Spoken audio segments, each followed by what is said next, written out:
আশা করি যে যেখান থেকে দেখছেন সকলে ভালো আছেন, সুস্থ আছেন। আমি এখন যে মুহূর্তে ভিডিও করছি এখন হচ্ছে সন্ধ্যা 7টা এবং আজ কিন্তু একটি অন্যরকমের দিন হতে যাচ্ছে। অন্যরকম দিন পার হয়ে রাত হয়ে তারপরে নতুন বছরে শুরু হতে যাচ্ছে। 31st নাইট যে দিনটি আমরা বলে থাকি, আসলে আজকে কিন্তু সেই দিন। এবং আমি এখন যাচ্ছি লোহাগড়া থানার সামনে দিয়ে। দেখতে পাচ্ছেন যে এই যে আলোর মধ্যেও কুয়াশা আচ্ছন্ন, এই যে দুই পাশ আপনারা কিন্তু লক্ষ্য করছেন, দেখতে পাচ্ছেন একেবারে কিন্তু অন্ধকার আচ্ছন্ন প্রায়।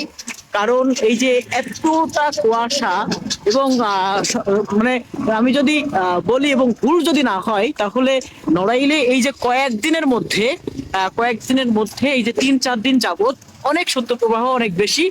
তার মধ্যে আজকের কথা যদি বলি তাহলে এখানে কিন্তু অনেক অনেক কুয়াশা জমেছে এবং আমি দেখতে পাচ্ছি যে এই লাইটের মধ্যেও কিন্তু সেটা কিন্তু দৃশ্যমান। এখন কিন্তু সন্ধ্যা বেশি না, মাত্র 7টা, তার মধ্যে কিন্তু এমন পরিস্থিতি এমন আমরা কিন্তু দেখতে পাচ্ছি, চোখে পড়ছে। তা সব মিলিয়ে নড়াইলে এবছর যে পরিমাণে শীত দেখা যাচ্ছে, শীত পড়ছে এবং আমরা যেভাবে শীত অনুভব করছি, গত বছরে কিন্তু এরকমের শীত বা এরকমের কুয়াশা আচ্ছন্ন দেখা যায়নি। এবং এরকমের সময় সব মিলিয়ে নড়াইলে যেরকমের এবার শীত পড়েছে, যেরকম শীত অনুভব হচ্ছে, ঠিক সেরকমই কিন্তু এই যে কুয়াশা চারপাশ দিয়ে এই যে এখনই ভরে গিয়েছে, এটাও কিন্তু অস্বাভাবিক প্রতিবার থেকে।